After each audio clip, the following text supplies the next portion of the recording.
Fala galera, tudo bem? Aqui quem fala é o pastor Railer Santos e como eu acredito que vocês já saibam, eu acabei pegando o Covid-19. E não só eu, mas a minha família inteira. E por conta disso nós estamos de quarentena, né? Dessa vez o termo certo é quarentena mesmo. E infelizmente o Antônio Jonathan não pôde vir para estar gravando conosco. Quando nós descobrimos, nós tínhamos acabado de gravar o vídeo da nossa aula passada, né? E essa semana eu ainda tentei gravar com a minha esposa, mas acontece que é muito complicado tá gravando os vídeos e tá cuidando das crianças ao mesmo tempo. A gente chegou a tentar fazer isso em uma madrugada, gravamos muitos vídeos, só que nós tivemos um problema com o áudio. Então eu tô refazendo todas as aulas que nós já ministramos, né? E explicando a ausência do Antônio e da Joyce, que estaria me ajudando essa semana. E dessa vez vocês vão ter que me aguentar um pouquinho, porque eu vou fazer o vídeo inteiro sozinho, tá bom? Mas não tem problema, nós vamos dar continuidade na mesma excelência, no mesmo padrão, para que vocês possam entender o funcionamento da história da igreja no decorrer dos séculos. Amém? Então, bora lá!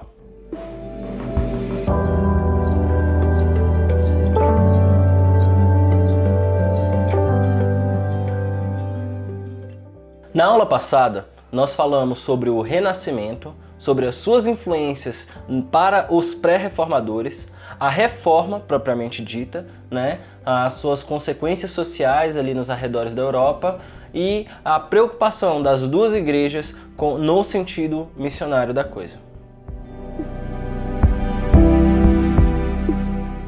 Após a Reforma Protestante, muitos conflitos aconteceram em toda a Europa. E muitos movimentos nacionais se aproveitaram dessa nova fé para avançar com seus objetivos políticos. Por isso, não tem como a gente precisar muito bem a qualidade da conversão das pessoas nesse período, porque o sentimento que existia era de uma grande insatisfação com o catolicismo vigente. Então, praticamente todos aqueles abusos que aconteceram na Idade Média empurrou o europeu no colo dos reformados. Então foi mais ou menos essa a sensação das conversões no início da Reforma, porque ela só realmente teve esse grande efeito devido a uma grande insatisfação política com o sistema vigente. O calvinismo ele teve muita aceitação entre os ricos, os nobres, os intelectuais e os comerciantes.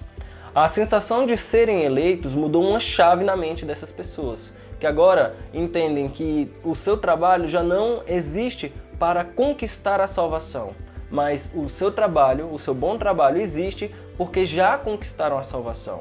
E então o trabalho passa a ser uma forma de adorar a Deus. E é por isso que eles imaginavam, a partir da Reforma Protestante, que surgiria uma sociedade muito mais robusta sob o aspecto ético em relação ao sistema anterior.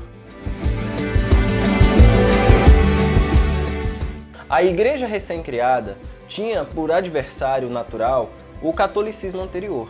Contudo, nesse ponto da história, algumas divergências também começam a acontecer dentro da igreja. Então ela começa a alimentar uma série de debates e concílios aos moldes da igreja anterior, né, para resolver os seus problemas, seus dilemas teológicos. Existem reflexões dessa época que nos atingem até o dia de hoje, e a mais famosa dela é a proposição de Jacobus Arminius, que elaborou um sistema teológico que ia muito de frente contra o calvinismo clássico, né? Essa teologia ela é representada a partir de 5 pontos. O primeiro deles, o livre-arbítrio, a eleição condicional, a graça resistível, a expiação universal e a admissibilidade da queda. Em 1618, o movimento calvinista elabora sua resposta frente a essas proposições de Armínio no Sínodo de Dort. E eles se utilizam do mesmo desenho que era usado por Armínio para refutar, né, para ir de frente com aquilo que ele havia proposto, que são 5 pontos, que futuramente seria conhecido como a tulipe calvinista. Esses 5 pontos são a depravação total, a graça irresistível, a expiação limitada, eleição incondicional e a perseverança dos santos. Olha, um breve resumo para que você entenda melhor a natureza dessas divergências tem a ver com como nós entendemos a salvação nos dias de hoje, como ela era entendida pelo catolicismo e pelos reformados, né? Acontece que o catolicismo antigo ele recebeu diversas influências de homens como Agostinho, como Pelágio, né? Que eram proponentes que estavam ensaiando ali o que viria a ser a liberdade do homem, o livre-arbítrio, né?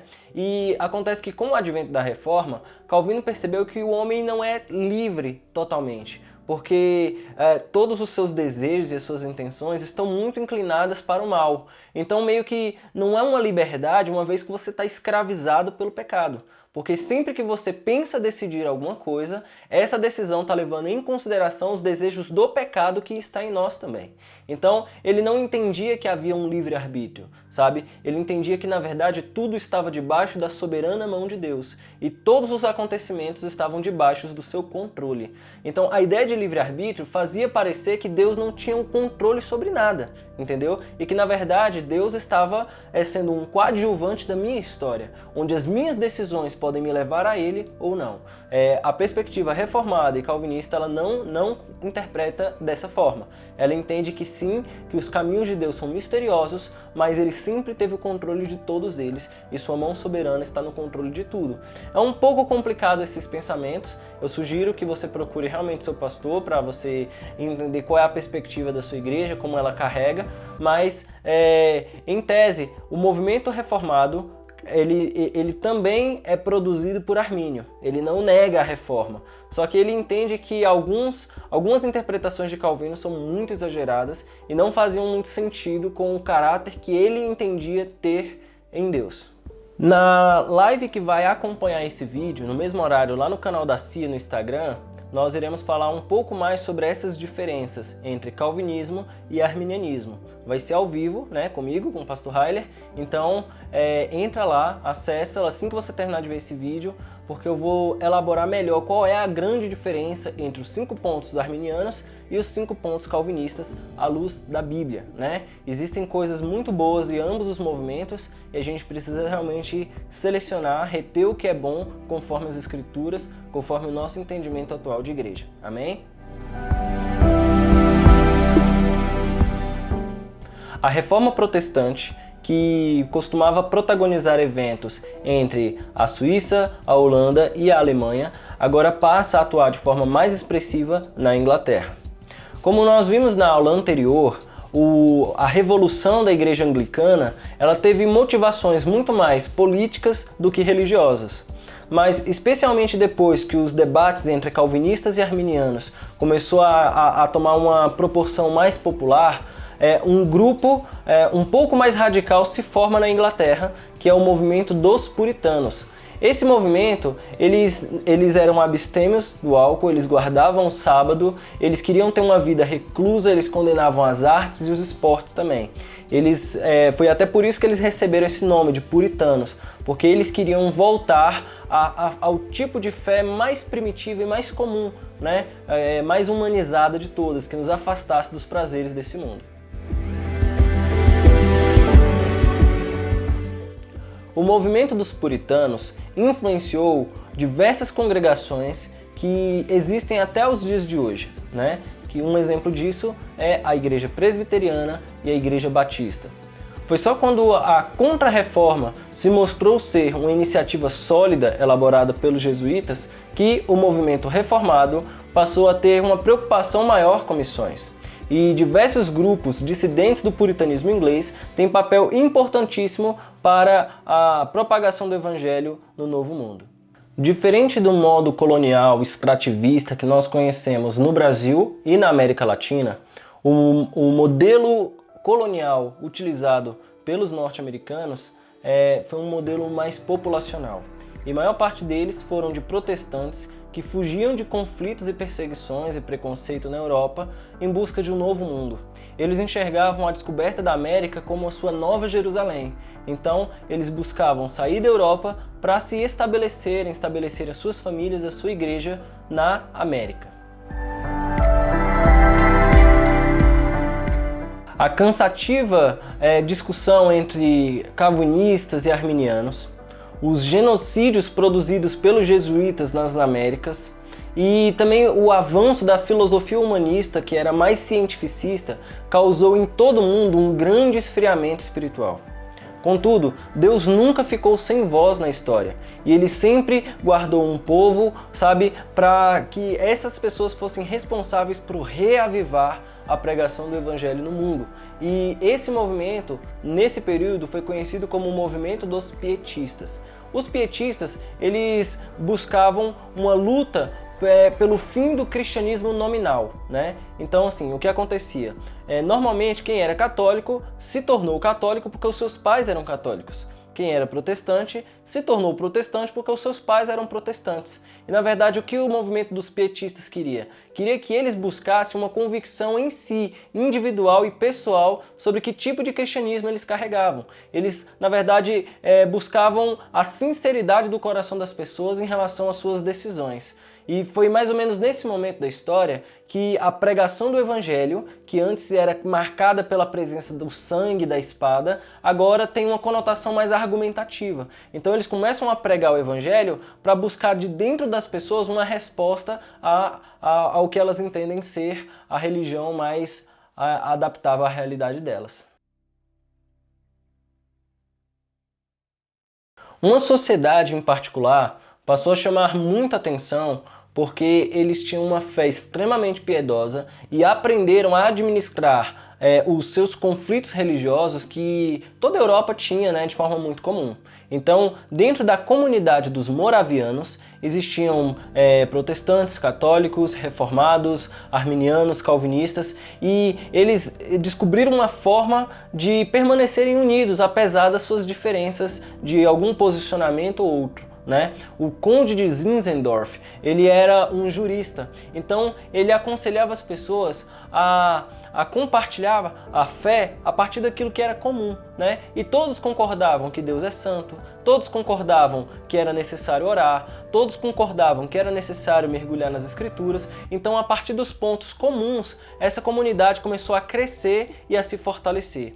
Devido a esse cuidado e esse zelo que eles tinham para não haver brigas e divergência entre os irmãos, eles estabeleceram orações 24 horas por dia, divididas em turnos, né? E essas orações duraram por 100 anos, toda a comunidade engajada em orar pelo bem, né, da reforma. Eles foram muito inspirados pelo movimento pietista e levaram missionários para todas as partes do mundo. Eles habilitavam missionários, né? E muitos deles vieram inclusive até para o Brasil. A beleza desse ensaio social tão peculiar dos moravianos inspirou outro importante movimento que estava por surgir no mundo, o metodismo wesleyano.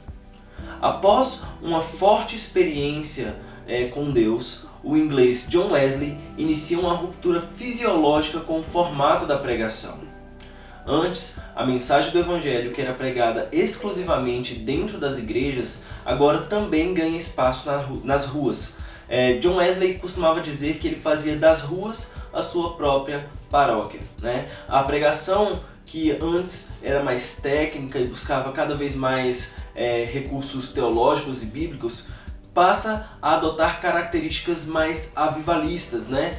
Então, esse apelo realmente avivalista ao contato e à intimidade com Deus se torna a marca registrada de John Wesley, que passa a pregar para que as pessoas não busquem especificamente uma religião, mas o Jesus que é professado por elas.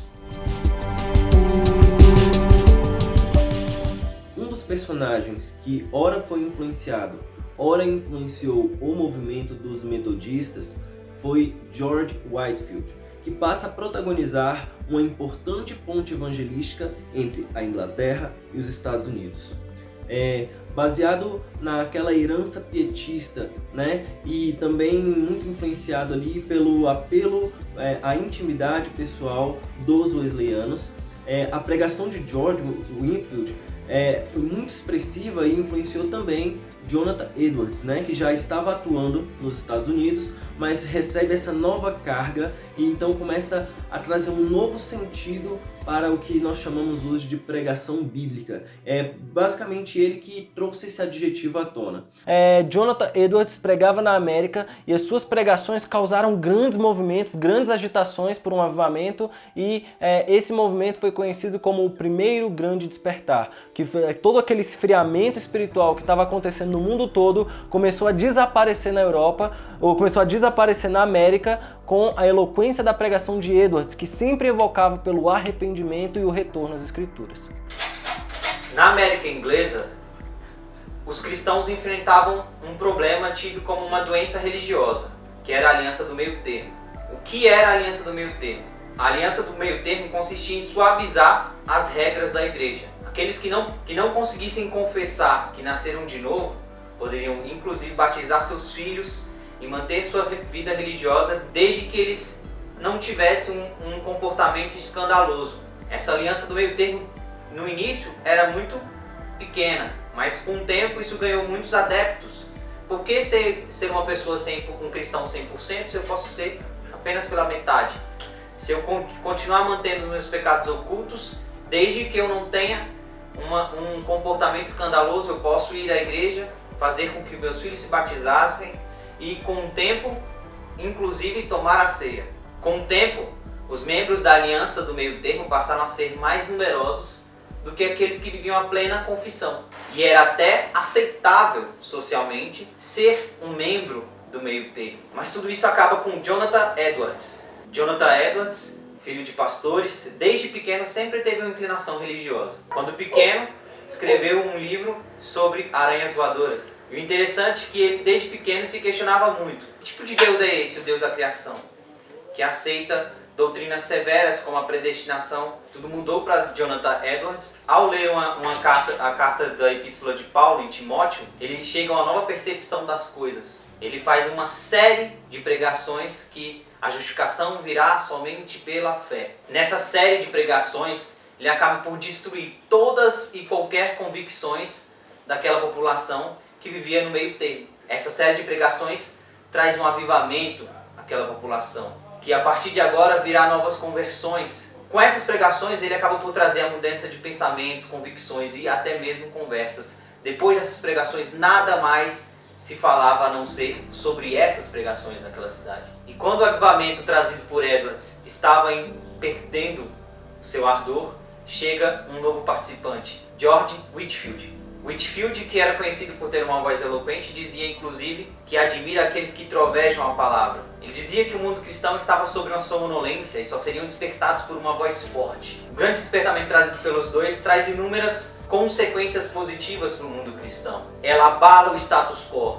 ele tira as pessoas do seu comodismo, eles incentivam diversas missões em evangelizar outros locais. O grande avivamento revitalizou a experiência espiritual de um homem comum. Estima-se que cerca de 25 mil e 50 mil novos convertidos houveram naquele grande período. Um ponto a ser levado em consideração é que, diferente da Europa, na América havia uma liberdade teológica tremenda, sabe? Ninguém era perseguido por portar qualquer tipo de convicção. Então, existem aspectos positivos e negativos nisso. Os positivos, é claro, é que não haviam mortes porque as pessoas pensavam diferentes, né? Elas sabiam conviver ali no espaço americano com as suas divergências, apesar de haver algum preconceito, mas ninguém era caçado ou ninguém era posto em fogueira em nome de algo que acredita, né? O aspecto negativo disso é que começou a prosperar muitas interpretações desonestas das escrituras, sabe? As pessoas pegavam e elaboravam teologia a partir do que quisessem. E isso foi gerando uma série de movimentos que eram contrários aos principais valores da Reforma Protestante, né? Então, essa teologia liberal contaminou a igreja, que agora estava extremamente bíblica, com pensamentos pessoais de líderes que muitas vezes só queriam ganhar dinheiro, ou só queriam ganhar prestígio, ou queriam ter a nova revelação do universo, né, que ninguém ainda havia conseguido interpretar. As faculdades de Harvard e Yale, por exemplo, elas começaram a formar pessoas, a dar título para pessoas que tinham esse tipo de pensamento um pouco mais revisionista no aspecto bíblico e no aspecto histórico da igreja. Então, a teologia liberal prosperou especialmente com o apoio de grandes faculdades. Existem duas histórias que eu gostaria de contar agora que ilustram muito bem esse sentimento. Aos 14 anos, um adolescente chamado Joseph Smith, ele fez uma oração até honesta, aos céus, perguntando se todos aqueles movimentos, porventura, não poderiam estar errados, ou se houvesse algum certo entre eles, que ele pelo menos pudesse ser direcionado por Deus a estar no movimento mais correto, de acordo com a realidade. Enfim, ele acredita que foi respondido dessa oração com uma visão, onde o próprio Deus e Jesus o orientava a se afastar da igreja, porque logo chegaria o tempo onde ele restabeleceria a igreja primitiva e, a partir da perspectiva dessa igreja primitiva, que ele iria remir o mundo. 10 anos depois, Joseph Smith se conclama um profeta de Deus enviado ao mundo, na mesma estatura que Moisés ou Abraão, sabe? Então, nessa visão de Joseph Smith, ele parece que recebeu um evangelho que ninguém tinha descoberto, que segundo ele tinha sido escrito 600 anos antes de Cristo, em solo americano. Então, de alguma maneira mística e espiritual, ele encontrou esse evangelho que estava escrito em tábuas de ouro, ele traduziu esse livro e hoje esse livro é conhecido como o Livro dos Mormons, então, assim, Joseph Smith, ele cria uma nova religião, mesmo que cristã, a partir de experiências pessoais que nós não conhecemos muito bem a procedência, Mas o movimento dos Mormons, ele é bem expressivo e tem gente no mundo todo, até hoje, que acredita realmente nas visões de Joseph Smith. Em 1827, nascia a mulher que futuramente seria conhecida como Ellen G. White. Quando ela era adolescente, ela sofreu um acidente que acabou ferindo seu nariz e que também atraiu para ela muitas consequências neurológicas, pelo fato da pancada ter sido ali na região da cabeça. Enfim, essas complicações neurológicas, elas são desconhecidas hoje, mas que comprometeram muito a capacidade de aprendizagem de Ellen. Bom, o que acontece é que isso não impediu que ela se tornasse uma das escritoras mais traduzidas e mais difundidas no mundo inteiro, Ela é tida até hoje pelos seus seguidores como uma profetisa e foi a fundadora da Igreja Adventista do Sétimo Dia. Ellen G. White, apesar de ter uma mente brilhante, ela escrevia muito mal, sabe? Ela tinha muitos erros de ortografia, porque ela acreditava que ela foi chamada para comunicar as pessoas de forma natural, e não como teólogos e eruditos que ficavam disputando entre frases bem elaboradas, para convencer os seus ouvintes. Na verdade, foi exatamente essa natureza simples que fez ela conquistar muitos seguidores.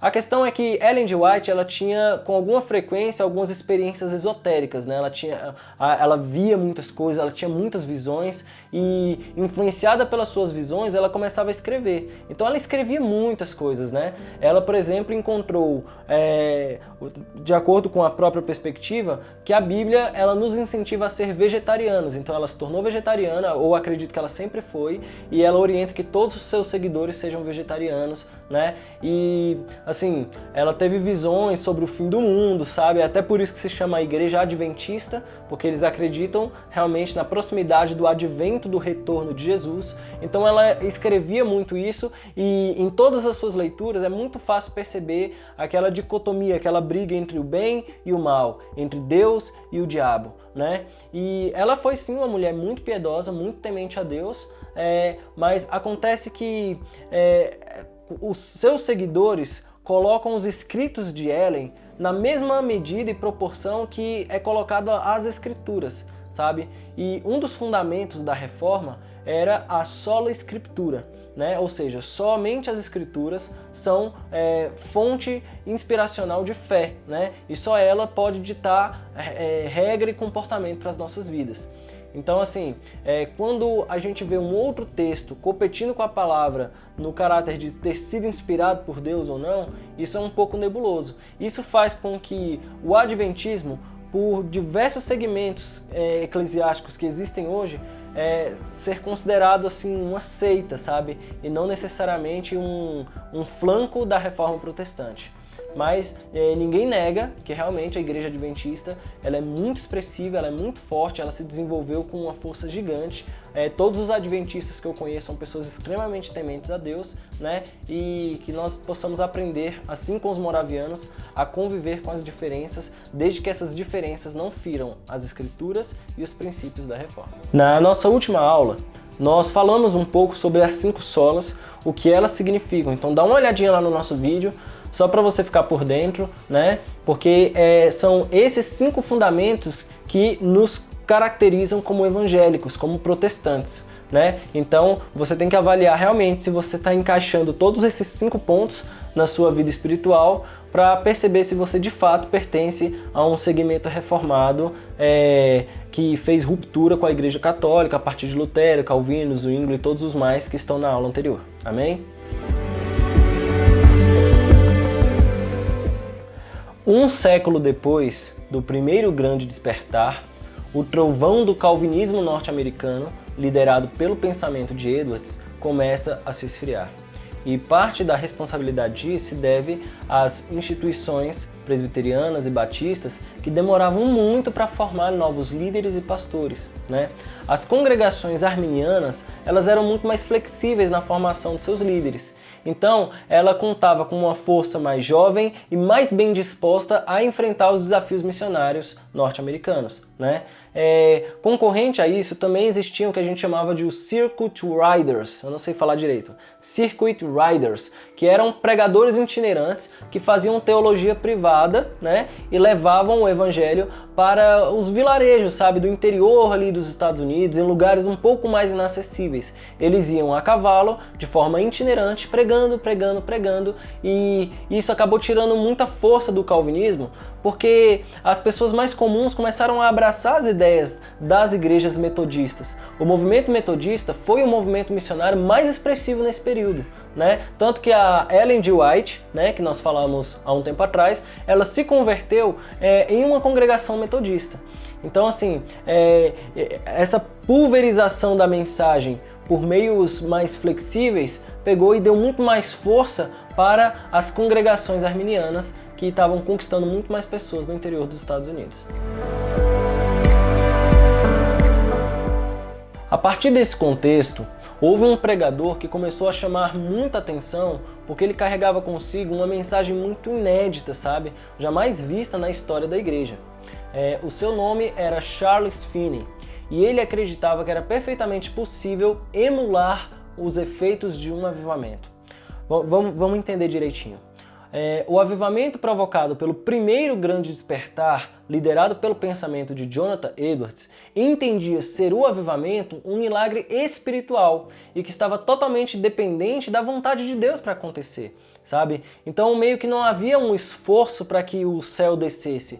O céu simplesmente descia porque Deus queria, né? Então, assim, o avivamento de Edwards foi muito marcado por um sentimento muito espiritual e muito forte de arrependimento, de conversão, sabe? As pessoas eram confrontadas dentro de si a buscarem mais a Deus.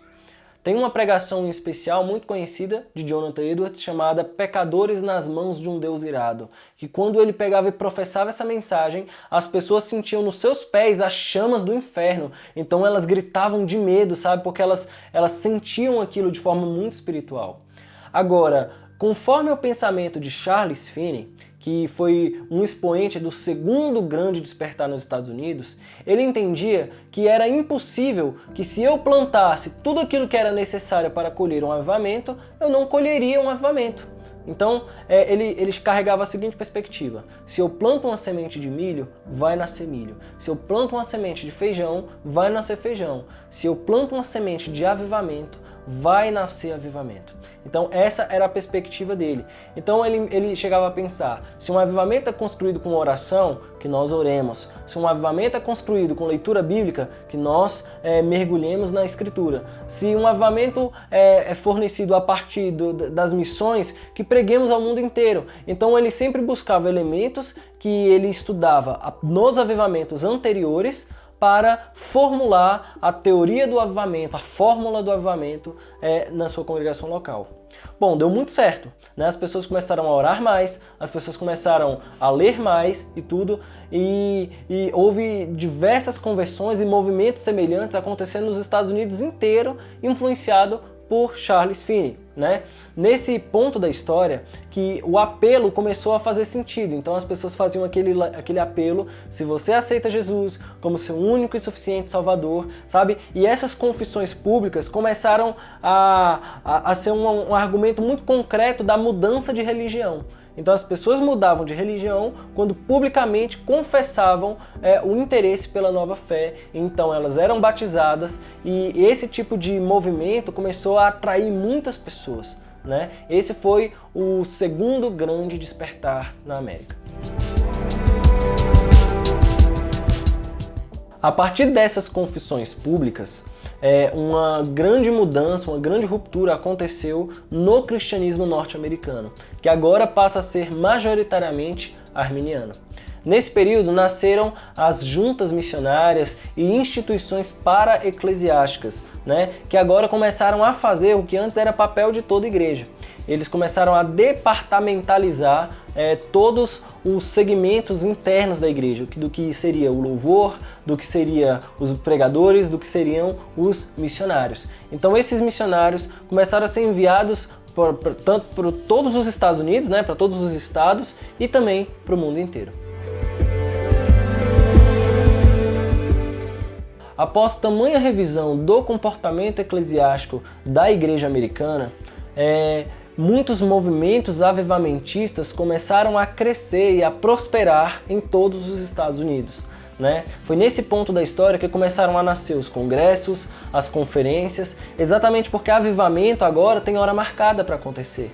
Então, eles começaram a promover diversos ensaios de avivamento em todos os estados dos Estados Unidos, né? Enfim, com a evolução desse movimento, eles começaram a perceber que havia uma série de demandas sociais que a igreja precisava atender.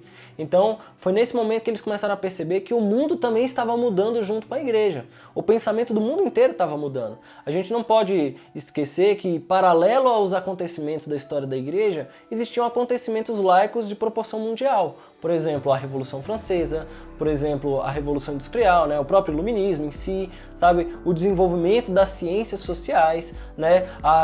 Os conflitos internos dos países, por exemplo, a Guerra Civil dos Estados Unidos, né? Que estava entre abolicionistas e não abolicionistas. Então meio que eles estavam recebendo essas demandas de pessoas que lutavam, de pessoas que brigavam, pessoas que tinham dúvidas, pessoas que tinham medo, pessoas que tinham ansiedade. E agora a igreja precisava se posicionar como um estabilizador social nos lugares onde ela estava inserida.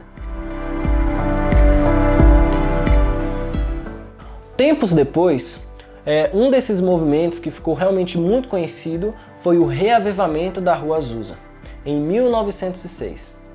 Um reverendo negro chamado William Seymour começou a liderar reuniões de oração, né, que foram muito marcadas pela intensidade do seu fervor. Talvez um dos vestígios que tornem esse avivamento mais conhecido nos dias de hoje seja o fato de que foi nesse avivamento que as pessoas começaram a falar em línguas, né? Contudo, eu mesmo desacredito de que esse tenha sido o principal legado do avivamento da Rua Azusa. Porque o que o avivamento da Rua Azusa fez foi democratizar a mensagem do Evangelho. A gente tem que pensar que, na verdade, o Evangelho pertencia ainda a uma elite muito branca, sabe?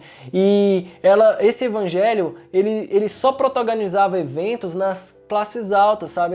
Onde as pessoas têm mais recursos e dinheiro. Mas a necessidade do Evangelho estava em alcançar os ex-escravos, alcançar os mendigos, alcançar as pessoas da periferia, sabe mesmo? E foi exatamente esse o legado que o William Seymour deixou. Ele arrastou o Evangelho para essa classe da sociedade. Então houve uma abertura para a presença de negros, de mulheres e de latino-americanos no culto, né? Liturgicamente as mulheres começaram a atuar papéis de liderança, o que sempre foi condenado pela história da igreja, né? Então assim, a partir do avivamento da Rua Azusa, uma série de problemas raciais, né, de divergências raciais, fazem ainda hoje a igreja divergir se entende ser a Azusa um movimento de Deus ou não. Durante a história da Reforma, diversos movimentos também chegaram até o Brasil. Contudo, eles foram muito pouco expressivos, exatamente porque o movimento dos reformados, logo ali depois da reforma, eles não se preocuparam com missões. Então isso deu tempo para que os jesuítas fizessem do Brasil o que é hoje ainda o país mais católico do mundo, né? Então todos os outros movimentos que vinham depois dessa incursão jesuíta, eles passaram por diversos desafios e não foram bem-sucedidos na maioria deles, né? Contudo, a gente realmente percebe que existem contribuições muito pontuais de alguns reformados na Constituição do Brasil, especialmente numa colônia holandesa, né, em uma outra colônia ali mais no Rio de Janeiro. A chegada dos protestantes no Brasil se deu por um caminho um pouco tortuoso. Como o Brasil passava por uma colonização portuguesa, ou seja, ibérica, onde a Igreja Católica era muito forte, os protestantes vieram por outras maneiras. São duas maneiras em específico, a colônia holandesa no Nordeste e a colônia francesa no Rio de Janeiro, a famosa França Antártica. Alguns protestantes vieram junto a essas duas iniciativas de colonização não ibérica na colônia. Junto com os franceses na França Antártica, junto com Vila-Gagnon, vieram cerca de 300 protestantes e tiveram um árduo trabalho. E assim também foi no Nordeste do Brasil, na colonização holandesa. A colonização holandesa, mais precisamente comandada por Maurício de Nassau, em Olinda. O interessante é que os holandeses e os franceses, eles tinham um tratado especial com relação aos protestantes. Eles não eram contrários aos protestantes como os ibéricos eram. E o contexto da chegada desses protestantes à América é que a Contra-Reforma havia chegado antes dos reformadores. Os franceses e os holandeses eram mais tolerantes a esses reformadores e, no início, Vila-Gagnon, inclusive, enviou cartas a Calvino pedindo o envio de novos protestantes. Essa relação amistosa com Vila-Gagnon não se deu por tanto tempo. Os protestantes são expulsos do Brasil por Vila-Gagnon. Na expulsão deles, o seu navio ameaça afundar e eles retornam ao Brasil. Vila-Gagnon os prende e lhe dá a sentença de que em 12 horas eles escrevam suas leis doutrinárias, pois nessa confissão eles confrontam as leis católicas em dois pontos específicos, sobre o sacramento da ceia e sobre o perdão dos pecados. Mas o que realmente fez o Brasil se tornar um país de ascendência evangélica foi o avivamento da Rua Azusa 400 anos depois da descoberta do país. Então, assim, é hoje que o nosso cristianismo ele começou a ter uma expressão mais reformada, né? Enquanto em todo mundo os debates estavam acontecendo, no Brasil isso ainda estava sendo germinado. Mas não se engane, é exatamente esse aspecto histórico que tem feito do Brasil o maior celeiro missionário para o futuro do mundo, né? Então, toda essa história que nós recebemos, com embates, com guerras, com discussões, na verdade está sendo resolvida aqui no Brasil, porque é daqui que virá o grande avivamento que vai realmente varrer o mundo com o cristianismo e com o evangelho que nós acreditamos.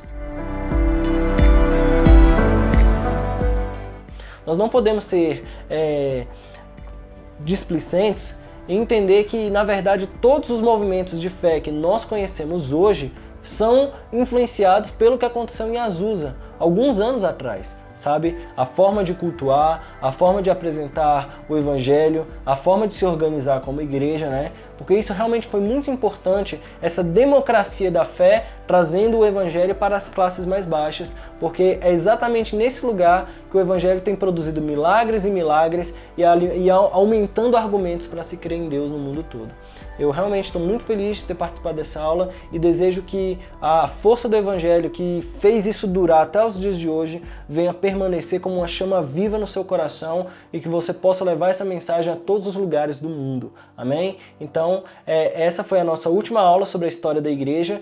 Não perca a live que está acontecendo agora lá no Instagram da CIA, porque a gente vai estar debatendo um pouco sobre os 5 pontos do calvinismo, os 5 pontos do arminianismo, né, à luz das escrituras, e como nós devemos nos posicionar frente aos desafios missionários que nos alcançam nos dias de hoje. Amém? Então é isso aí, Deus abençoe e tamo junto.